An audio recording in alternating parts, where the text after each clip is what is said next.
ಅರಿಕೊಠಾರಕ್ಕೆ ಸ್ವಾಗತ. ಯಾವ ಊರು ಅಂತ ಗೊತ್ತಾಗಲಿಲ್ವಾ? ವೈಟ್. ಈ ವಿಡಿಯೋ ಪೂರ್ತಿ ನೋಡಿ ಅಂತ ಹೇಳ್ತಾ, ಚಾನಲ್ಗೆ ಹೊಸಬರಾಗಿದ್ದಲ್ಲಿ ದಯವಿಟ್ಟು ಸಬ್ಸ್ಕ್ರೈಬ್ ಮಾಡುವ ಮೂಲಕ ಚಾನಲ್ಗೆ ಬೆಂಬಲವನ್ನು ಕೊಡಬೇಕಾಗಿ ವಿನಂತಿ.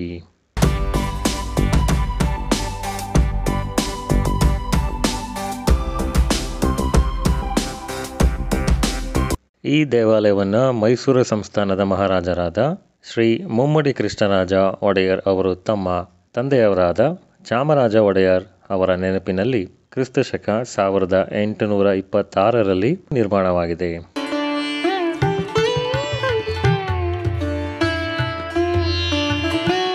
ದೇವಾಲಯದ ವಾಸ್ತುಶಿಲ್ಪವು ವಿಜಯನಗರ ವಾಸ್ತುಶಿಲ್ಪ ಹಾಗೂ ಮೈಸೂರು ಶೈಲಿಯ ವಾಸ್ತುಶಿಲ್ಪ ಶೈಲಿಗಳೊಂದಿಗೆ ನಿರ್ಮಿಸಲಾಗಿದೆ. ದೇವಾಲಯದ ಮುಖ್ಯ ರಾಜಗೋಪುರ 5 ಅಂತಸ್ತನ್ನು ಹೊಂದಿದ್ದು 70 ಅಡಿ ಎತ್ತರದ ರಾಜಗೋಪುರ ನಿರ್ಮಾಣ ಮಾಡಲಾಗಿದೆ.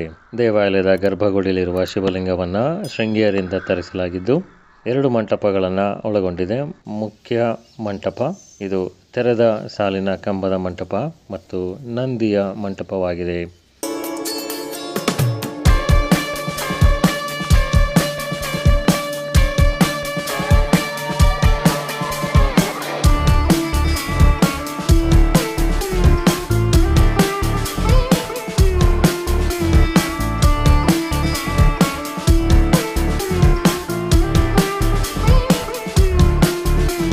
ಶಿವನಿಗೆ ಅರ್ಪಿತವಾಗಿರುವ ಈ ದೇವಾಲಯವನ್ನು ಚಾಮರಾಜೇಶ್ವರ ಅಂತಲೂ ಅರಿಕೊಠಾರಕ್ಕೆ ತಮ್ಮ ತಂದೆಯ ಹೆಸರಲ್ಲೇ ಅಂದರೆ ಚಾಮರಾಜ ನಗರ ಎಂದು ಮರುನಾಮಕರಣ ಮಾಡಿ ತಂದೆಯ ಮೇಲಿನ ಪ್ರೀತಿ, ಕಾಳಜಿ ಮತ್ತು ಗೌರವವನ್ನು ಭಕ್ತಿಪೂರ್ವಕವಾಗಿ ಅರ್ಪಿಸಿದ್ದಾರೆ.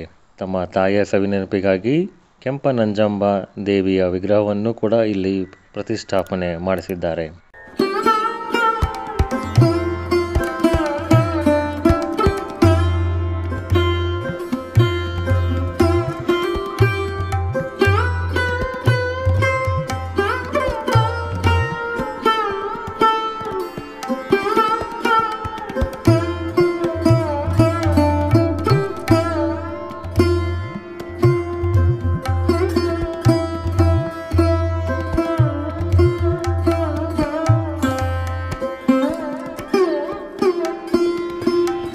ಚಾಮರಾಜನಗರದ ಅತ್ಯಂತ ಪ್ರಮುಖ ದೇವಾಲಯಗಳಲ್ಲಿ ಇದು ಸಹ ಮುನ್ನೆಲೆಗೆ ಇರುವಂತಹ ದೇವಾಲಯ.